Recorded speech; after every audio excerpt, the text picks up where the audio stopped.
فرمائیے کہ جن کے عمران خان پہلے لاڈلے تھے اب ان کے آپ لاڈلے ہو گئے ہیں، آپ سمجھتے ہیں کہ نواز شریف کی اقتدار نہیں، معاملہ یہ ہے کہ ہم رانا صاحب کی بات پاکستان میں اسٹیبلش ہو گئی ہے کہ اقتدار لینا کوئی مشکل کام نہیں ہے، تھوڑے سے معاملات آپ طے کر لیں طاقتور قوتوں سے تو اقتدار آپ کو مل جاتا ہے۔ مسئلہ یہ ہے کہ اپنا ٹینیور کمپلیٹ کرنا، مسلم لیگ نون 3 بار اپنا ٹینیور کمپلیٹ نہیں کر رہے، وہ کون سی غلطیاں ہیں جو اب آپ چوتھی بار نہیں دہرائیں گے؟ جس نمبر کا میں نے ذکر کیا وہاں پہ ہمیں یہ سجائی دے رہا ہے کہ ہماری پوزیشن بہتر ہے اور we are in winning position. آپ اس کو جس مرضی جو ہے وہ گفٹ کا نام دیں، باقی معاملہ یہ ہے کہ ہمارے ساتھ جو 18 میں ہوا اگر وہ ہمارے ساتھ اب نہیں ہو رہا تو یہ اگر آپ کو بہت ناگوار گزر رہا ہے تو آپ اس کا کوئی بندوبست کر لیں۔ ہم تو سمجھتے ہیں کہ یہ ہمارا حق ہے، جو اس وقت ہمارے ساتھ ہوا وہ نہیں ہونا چاہیے تھا، وہ غلط تھا۔ جماعت کو جھکوانے کے لیے سارا عمل کیا جا رہا ہے، جبکہ ان کے جو صدر ہیں پی ٹی آئی کے چودھری پرویز الہی، وہ یہ کہہ رہے ہیں کہ آئندہ انتخابات صاف شفاف ہوں گے۔ اس پر آپ کیا کہیں گے؟ یہ دو جو تضاد باتیں ہو رہی ہیں۔ دوسرا ایک اور سوال ہے کہ مسلم لیگ نون آئندہ انتخابات میں جن حلقوں میں لوگوں کو ٹکٹیں تقسیم کرے گی تو وہاں پر جو دوسرے جو ناراض ہوں گے اس حوالے سے کوئی پالیسی ہے آپ کی ان کو منانے کے حوالے سے؟ جی، آج کی میٹنگ جو ہے اس میں جو ہے وہ یہی چیزیں ڈسکس ہوئی ہیں۔ ہم نے ڈسٹرکٹ کمیٹیز بنائی ہیں جو اپنے طور پہ اپنا سروے، اپنا جائزہ، اپنا انالیسس جو ہے وہ پیش کریں گی پارلیمانی بورڈ کو۔ اس کے علاوہ جو ادروائز سرویز ہیں وہ بھی جہاں کہیں ضرورت ہے وہ ہم کروانے جا رہے ہیں۔ لیکن میں ایک یہ بات بتا دوں کہ جب ہم نے یہ سارا جائزہ لیا ہے تو آلموسٹ 70-80% حلقے تو ایسے ہیں جہاں پہ کوئی جھگڑا نہیں ہے اور وہاں پہ فیصلہ کرنا بھی کوئی مشکل نہیں ہے۔ یہ کوئی 15-20% ایسے حلقے ہوتے ہیں کہ جہاں پہ ہمارے اپنے ہی لوگوں کا آپس میں جو ہے وہ مقابلہ ہوتا ہے، تو وہ بڑے ہم آسانی سے اس نتیجے پہ پہنچیں گے کہ اے بیٹر ہے یا بی بیٹر ہے، اور جو بہتر ہوگا اس کے مطابق جو ہے اس کا فیصلہ بھی کریں گے اور کوشش کریں گے کہ ان کے مابین جو ہے وہ کنسنسس ہو جائے۔ باقی جو چودھری پرویز الہی صاحب بات کر رہے ہیں یا دوسرے لوگ بھی، ایک طرف تو وہ کہہ رہے ہیں کہ جی الیکشن فری ہوں گے، فیئر ہوں گے، اور دوسری طرف جب ان کو یہ معلوم ہوتا ہے کہ مسلم لیگ نون جو ہے وہ کامیاب ہو جائے گی تو پھر وہ کہتے ہیں کہ نہیں جی ہمیں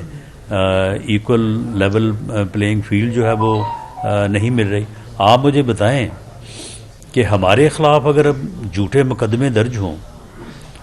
اور وہ اب واپس ہو رہے ہوں یا ختم ہو رہے ہوں یا عدالتیں بری کر رہی ہوں تو اس کے ساتھ لیول پلینگ فیلڈ کا کیا تعلق ہے جی؟ کیا ہمارے خلاف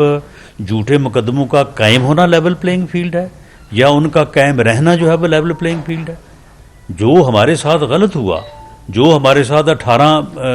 کے الیکشن میں ہوا، اب اگر وہ نہیں ہو رہا تو یہ بہتر ہو رہا ہے،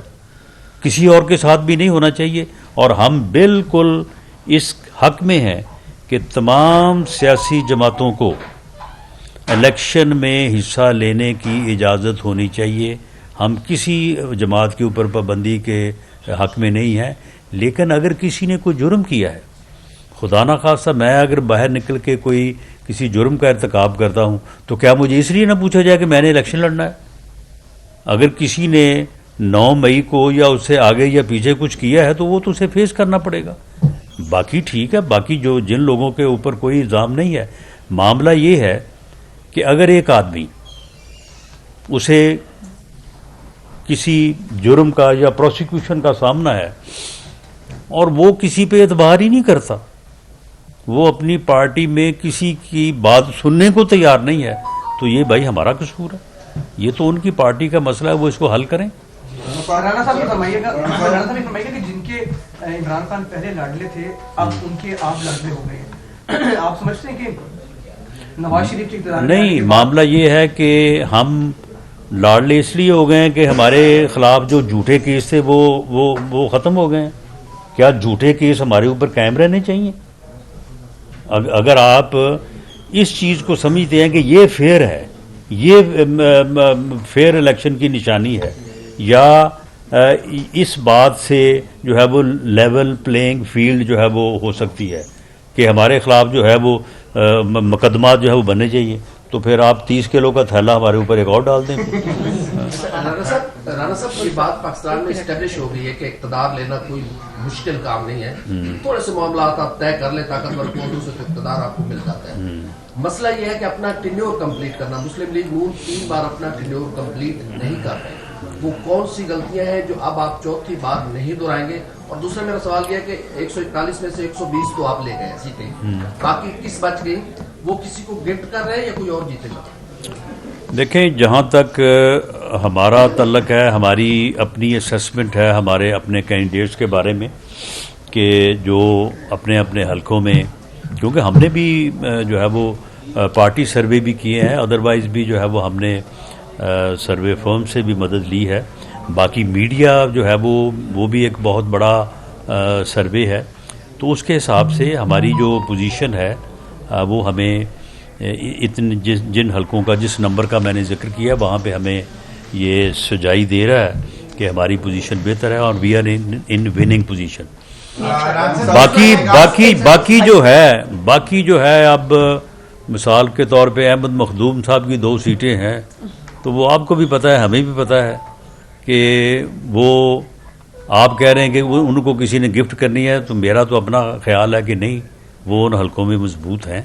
وہ سن لیں وہ جیتیں گے، تو اس کو آپ گفٹ کا نام دے دیں۔ اسی طرح سے اور جگہ پہ بھی لوگ ہیں جن کی اپنی ایک پوزیشن ہے جو الیکٹیبل کی ٹرم ہے۔ دیکھیں، جو آدمی الیکٹیبل ہوتا ہے یہ کوئی گالی نہیں ہے یا یہ کوئی برائی نہیں ہے، وہ الیکٹیبل جو ہوتا ہے وہ ہوتا ہے کہ جو اس حلقے کے لوگوں کا اس کے اوپر اعتماد ہوتا ہے،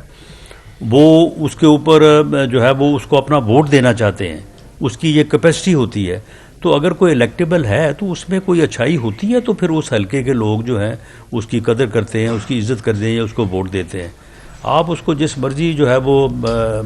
گفٹ کا نام دیں۔ باقی معاملہ یہ ہے کہ ہمارے ساتھ جو 18 میں ہوا، اگر وہ ہمارے ساتھ اب نہیں ہو رہا تو یہ اگر آپ کو بہت ناگوار گزر رہا ہے تو آپ اس کا کوئی بندوبست کر لیں۔ ہم تو سمجھتے ہیں کہ یہ ہمارا حق ہے، جو اس وقت ہمارے ساتھ ہوا وہ نہیں ہونا چاہیے تھا، وہ غلط تھا،